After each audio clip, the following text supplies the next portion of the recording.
बाब नंबर 7। अब वो सूरतें शुरू होंगी जो उमूमन शिरकिया आमाल हैं जिनका रद्द इन अबवाब में आया है। बाब नंबर 7, बाब मिन अश्शिर्की लुब्सुल हल्क़ति वल ख़यति व नहविहिमा लिरफ़इल बलाइ व दफ़इही। ये भी शिर्क ही में से है। क्या? लुब्सुल हल्क़ा कड़े पहनना, वल ख़यत धागे बांधना, व नहविहिमा और इस तरह और कई चीजें होती हैं जिसकी कोई गिनती नहीं है, इलाकों के एतबार से, जमानों के एतबार से बदलती है। क्यों पहनना? लिरफ़इल बलाइ व दफ़इही, बला के जो आ चुकी है उसको उठाने के लिए, हटाने के लिए, या जो बला अभी नहीं आई उसको रोकने के लिए धागे, नाड़े, कड़े, अंगूठियां और इस तरह की जितनी सूरतें हैं, सूरत बदलती रहती है, मकसद एक ही होता है। असल एतबार मकसद का होगा, शक्ल सूरत का नहीं।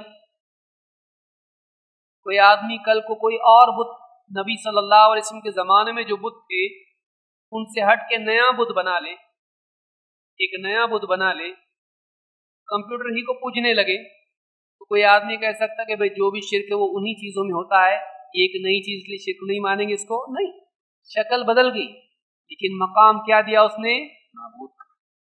तो कड़े, धागे, अंगूठियां और इस तरह की जितने भी चीजें होती जो गले में लटकाई जाएं, हाथ में बांधी जाएं, या बाजू पर उंगली अंगूठी पहनी जाए, या पाँव में कोई पहने, या कमर पे बांध दे, या गर्दन में बांध दे, तो इस तरह की कोई भी चीज अगर है इसलिए पहनी जाए कि नाजिल हो चुकी मुसीबत दूर हो जाए, बीमार शिफा मिले, या सेहतमंद है बीमारी नहीं आए, जो हो चुका है उसको दूर करने के लिए, जो नहीं हुआ उससे बचने के लिए, अगर ऐसा करता है तो ये भी क्या है? शिर्क ही की किस्मों में से एक किस्म है। तो नुकसान से बचने के लिए गैरुल्लाह से इल्तिमास, उससे इस तरह से मदद चाहना, उससे इस तरह का रास्ता अपनाकर बचने की कोशिश करना, ये शिर्क है। अगर कोई आदमी अकीदा रखता है कि बिजाती ही ये चीज फायदा पहुंचाती है या नुकसान से बचाती है, शिर्क अकबर है, इस्लाम से खारिज। अंगूठी खुद बचाती है, अगर ये अकीदा है कि शिर्क अकबर है, और अगर ये अकीदा रखे अंगूठी खुद नहीं बचाती, ये पहने तो अल्लाह बचाता, तो ये शिर्क असगर है, ये भी शिर्क है। लेकिन अगर ये अकीदा रखे कि मैं अंगूठी पहन लूं, अकीक वाली या फुला वाली या फुला वाली, इसलिए पहने कि जैसे कोई बला आएगी ये अंगूठी मुझे बचाएगी, तो अंगूठी की तरफ अगर हिफाजत की निस्बत है तो ये शिर्क अकबर है, इस्लाम से खारिज होता है इसकी वजह से। लिहाजा न बिजाती ही उससे एतकाद रखा जाए, न ये माना जाए कि अल्लाह इसके जरिए से बचाता है। क्यों? तुमको बताया किसने कि अल्लाह इसके जरिए बचाता है? तो ये गैबी तरीके से बचाव का जो तरीका है, तो ये किसने बताया? तो ये भी क्या है? शिर्क है। क़ौलुल्लाहि तआला क़ुल अफ़रअयतुम मा तदऊन मिन दूनिल्लाहि, और अल्लाह ताला का फरमान कि ए नबी आप कह दीजिए, क्या तुमने देखा है उनको भी जिन्हें तुम अल्लाह के सिवा पुकारते हो? इन अरादनी अल्लाहु बिदुर्रिन, अगर अल्लाह ताला नुकसान तकलीफ पहुंचाने का इरादा करे, हल हुन्ना काशिफातु दुर्रिही, क्या ये अल्लाह की डाली हुई तकलीफ को हटा सकते हैं? औ अरादनी बिरहमतिन, या फिर ये कि अल्लाह अगर रहमत का इरादा कर ले, हल हुन्ना मुमसिकातु रहमतिही, क्या ये अल्लाह की भेजी हुई रहमत को रोक सकते हैं? कुल हस्बी अल्लाह, ए नबी आप कहिए मेरे लिए तो बस अल्लाह ही काफी है।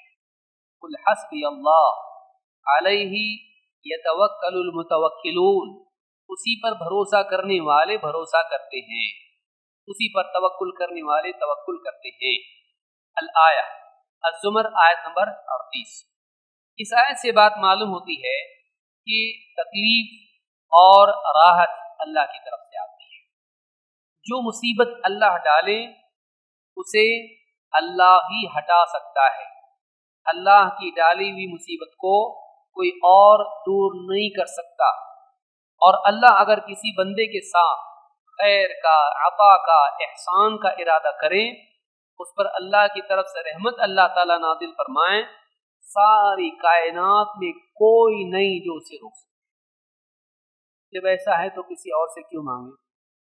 अल्लाह की मुसीबत को कोई और रोक नहीं सकता, अल्लाह की रहमत को कोई रोक नहीं सकता, अल्लाह की मुसीबत आने के बाद कोई उसको हटा नहीं सकता। तो जब कोई कुछ कर नहीं सकता तो फिर हम किसी और से मांगे क्यों? अल्लाह ही से मांगना चाहिए। अल्लाह मुसीबत डालता भी है और मुसीबत अल्लाह ही हटा सकता है। अल्लाह की मुसीबत, डाली हुई मुसीबत अल्लाह ही हटा सकता है। इस बाब में ये बात है, यानी ये तमहीद है, क्यों नाड़े बांधते हो? अल्लाह की मुसीबत से नाड़े, धागे, पलीते और जो भी इस तरह की अंगूठियां, कड़े और न जाने क्या क्या, ये नहीं कुछ कर सकते हैं। अल्लाह की मुसीबत को अल्लाह ही हटा सकता है। तो इस आयत से बात मालूम होती है कि अल्लाह की मुसीबत कोई और हटा नहीं सकता है, लिहाजा किसी और से उसको तलब करना शिर्क है, क्योंकि जो अल्लाह के साथ खास था वो किसी और से तलब करना क्या हुआ?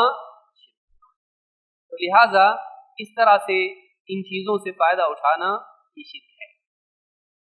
और तौहीद ये है कि एक इंसान अल्लाह ही को अपने लिए काफ़ी समझे। अलैहि यतवक्कलुल मुतवक्किलून, तवक्कुल करने वाले, सच्चे तवक्कुल करने वाले सिर्फ और सिर्फ अल्लाह पर तवक्कुल करते हैं। मालूम है कि तवक्कुल इबादात में से है और अल्लाह ही पर तवक्कुल करना चाहिए। इस ताल्लुक से अहादीस क्या हैं?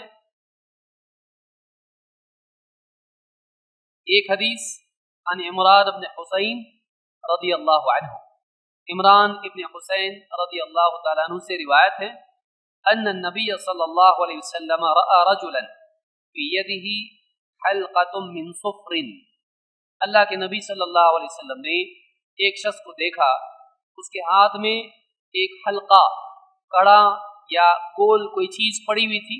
हल्का कड़े को कहते हैं। मिन सुफ्रिन, पीतल का, पीतल का हल्का उसके हाथ में बंधा हुआ या लगा हुआ था। क़ाल मा हादिही, आपने पूछे क्या है ये? क़ाल हादिही, कहा कि क़ाल मिनल वाहिना, ये यानी हाथ में एक बीमारी होती है, उस बीमारी के इलाज के लिए है, उसकी वजह से पहना हुआ है। आपने कहा इंज़िहा, उतार उसको। फ़इन्नहा ला तज़ीदुका इल्ला वहना, इसलिए कि ये तेरी कमजोरी ही को बढ़ाएगी चीज, तेरी कमजोरी दूर नहीं करेगी बल्कि कमजोरी बढ़ाएगी। और फ़इन्नका लौ मित्ता वहिय अलैका मा अफ़लहता अबदन, और अगर तू इसी हाल में मर जाए, ये कड़ा तेरे बाजू पर रहे, तो तू कामयाब कभी कभी कामयाब नहीं होगा।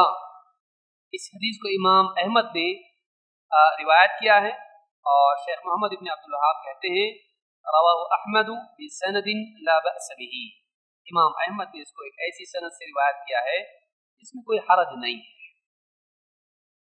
बाज़ उलमा ने कहा कि नहीं, ये हदीस ज़ईफ है।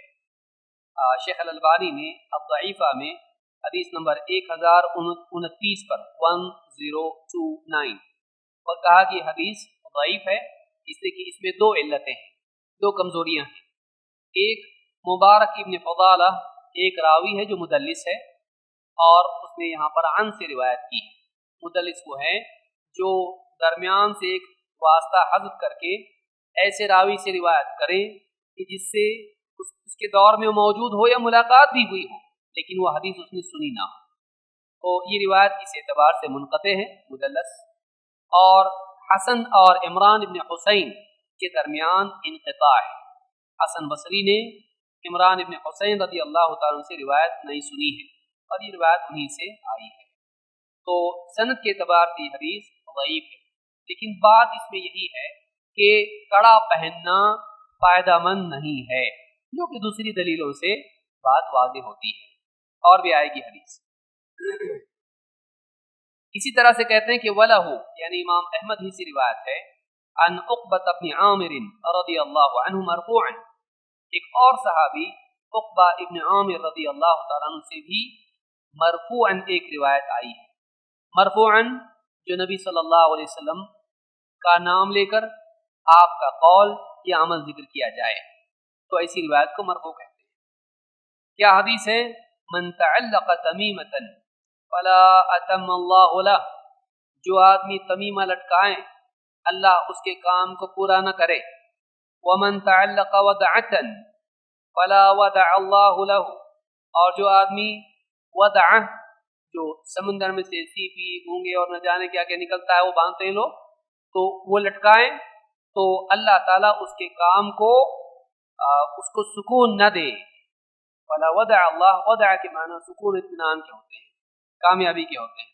तो जो कोई आदमी इस तरह से सीपी लटकाता है गले में तो अल्लाह ताला उसको सुकून या इत्मीनान या कामयाबी न दे। लेकिन ये भी हदीस सनद के एतबार से ज़ईफ है। याद रहे कि जो हदीसें इस किताब में आई हैं वो इतनी ज़्यादा सख्त हदीसें नहीं हैं, इसलिए बाज़ उलमा ज़ईफ हदीसों को भी मोतबर मसाइल में जो साबित शुदा हैं मज़ीद क़ुव्वत के लिए जिक्र करते हैं। एक चीज़ जो साबित शुदा हो उसको बयान करने के बाद उसमें और कई हदीसें ज़ईफ भी आएँ तो वो बयान कर देते हैं ताकि और क़ुव्वत उसको मिल जाए। इस बारे में हदीस आगे आ रही है। तो कहा कि जो आदमी तमीमा लटकाए अल्लाह उसके मामले को तमाम न करे, और जो आदमी वदअ गले में लटकाए अल्लाह ताला उसके लिए यानी इत्मीनान न दे उसको, यानी उसको उसका काम पूरा न करे। इसकी सनद में खालिद इब्ने उबैद नाम का रावी है जो मजहूल है। इतनी सख्त जरह नहीं होती है और इतनी सख्त हदीस ज़ईफ नहीं होती इससे, लेकिन ज़ईफ है इसलिए उसको जानना चाहिए कि हदीस सनद के एतबार से ज़ईफ है। अब वो हम रिवायत देखते हैं जो वाकई मोतबर हैं, जो पिछली हदीसों के लिए बुनियाद बनती है। कहते हैं कि वफ़ी लफ्ज़िन मन तअल्लक़ तमीमतन फ़क़द अशरक, और एक लफ्ज़ ऐसा भी रिवायत का है, यानी एक सनद से एक तरीक़ में बात इस तरह से भी आई है, मन तअल्लक़ तमीमतन फ़क़द अशरक, जिसने तमीमा लटकाया उसने शिर्क किया। तमीमा क्या है? तमीमा गले में जो चीज़ लटकाई जाती है उमूमन इसको तमीमा कहते हैं। नज़र बद से बचने के लिए, किसी मुसीबत से बचने के लिए या किसी मकसूद को पाने के लिए, हिफाजत के लिए उस ज़माने में लोग गले में बांधा करते थे, तो उसको तमीमा कहते हैं, जिससे मकसूद तमाम होता है तत्मीम के एतबार से। तो यहाँ पर मालूम हुआ कि जिसने तमीमा लटकाया उसने क्या किया? शिर्क किया। तो इससे ही बात मालूम हुई कि तमीमा लटकाना क्या है? शिर्क है। तमीमा लटकाना शिर्क है। यहाँ पे कोई आदमी कहेगा मैंने लटकाया नहीं, तमीमा मैं जेब में रखता हूँ, और हदीस में तो लटकाना है ना। तो बाज़ औक़ात ऐसा होता है कि कुछ लोग एक हिस्सा पकड़ लेते हैं, बाकी छोड़ देते हैं। मसला लटकाने या नहीं लटकाने का नहीं है, मसला ये है कि किसी चीज़ से आदमी अक़ीदा रखे कि इससे मेरा काम बनता है, फिर चाहे वो सर गले में लटकाए, बाजू पे बांधे, कमर पे बांधे, या फिर जेब में रखे, दीवार पर लटकाए या कहीं और लटकाए। तो इस तरह से अगर यहाँ लटकाना बतौर मिसाल के हैं कि गालिब ऐसा ही होता है, लेकिन असल मकसूद यहाँ पर लटकाने और नहीं लटकाने का नहीं है। आदमी किसी चीज़ में इस तरह का एतक़ाद रखे कि ये मेरे पास होगी तो इससे मेरा काम बनेगा, तो ये क्या है? शिर्क है। वअन हुदैफा रज़ियल्लाहु अन्हु अन्नहु रअा रजुलन फी यदिही ख़ैतुम मिनल हुम्मा फ़क़तअहु वतला क़ौलहु तआला वमा युमिनु अक्सरुहुम बिल्लाहि इल्ला वहुम मुश्रिकून रवाहु इब्नु अबी हातिम। हुदैफा रज़ियल्लाहु ताला से रिवायत है कि उन्होंने एक शख्स के हाथ में बुखार की वजह से एक धागा बंधा देखा।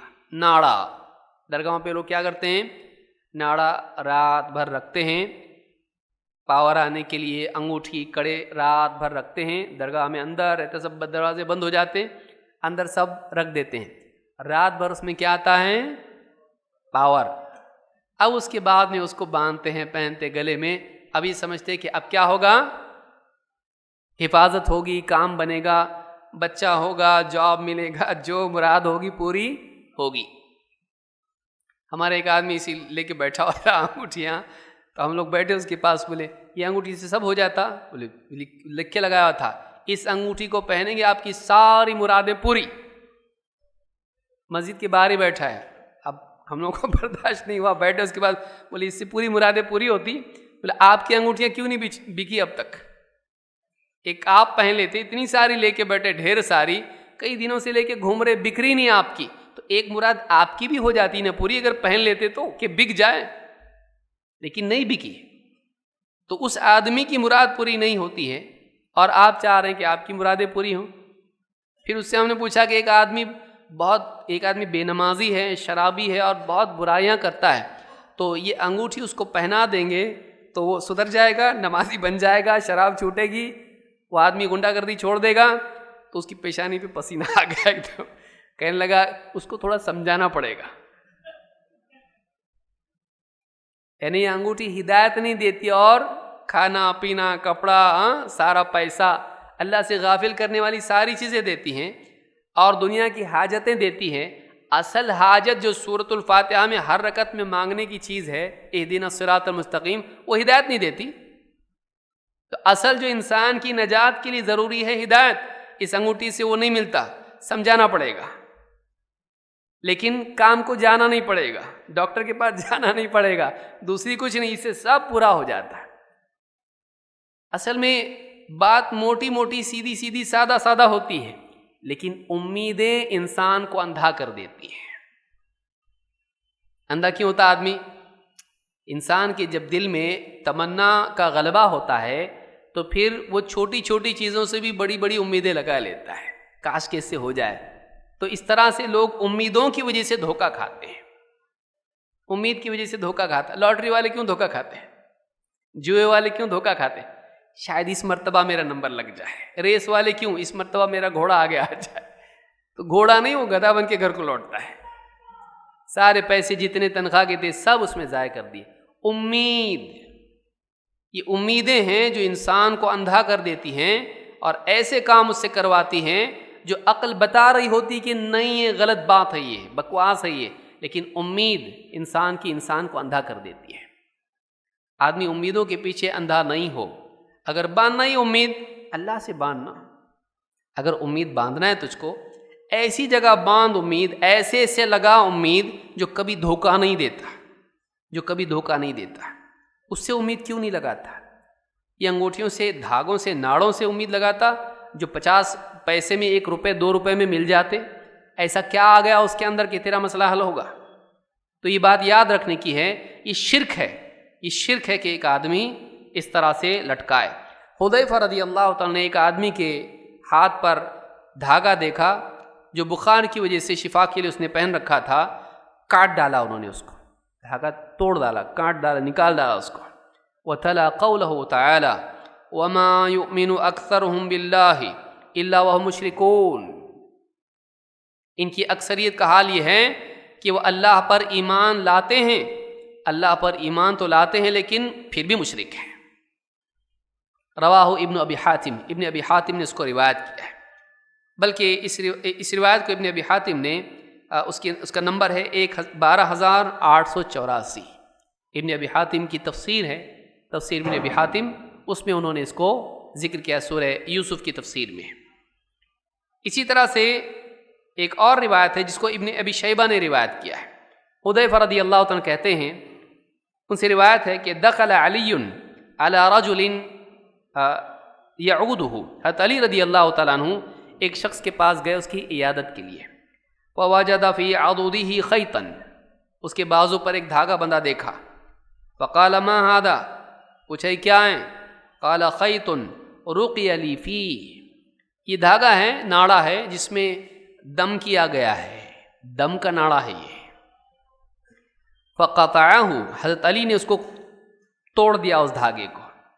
ثم قال لو مت ما صلیت علیک، اگر ایسی مر جاتا تیرے پہ نماز نہیں پڑھتا میں، اگر ایسے ہی تو مر جاتا اسی حال میں تجھ پر نماز نہیں پڑھتا۔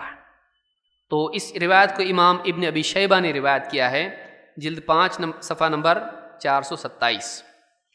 تو اس روایت سے بھی معلوم ہوتا ہے کہ یہ حرام ہے کہ ایک انسان نجات کے لیے اور رقیہ کر کے بھی، وہ لوگ کیا رقیہ کرتے تھے؟ منتر پڑھتے تھے، وہ لوگ دیوی دیوتاؤں کے منتر پڑھتے تھے۔ اس زمانے میں لوگ کیا پڑھتے تھے؟ رقیہ، قرآن کا رقیہ ہوتا تھا، حدیث کی دعائیں پڑھی جاتی تھیں۔ تو وہ جو رقیہ ہے وہ پڑھ کے دھاگے پہ پھونک کے اس کو باندھا ہے تو بھی غلط ہوتا گیا؟ ہاں، اس طرح سے دھاگے ناڑے باندھنا اسلام میں نہیں ہے۔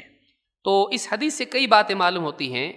ایک تو یہ کہ دھاگے ناڑے باندھنا شرک ہے، کیونکہ انہوں نے صاف کہا، اور آیت بھی شرک والی پڑھی۔ کیا آیت ہے؟ وَمَا يُؤْمِنُ أَكْثَرُهُمْ بِاللَّهِ إِلَّا وَهُمْ مُشْرِكُونَ۔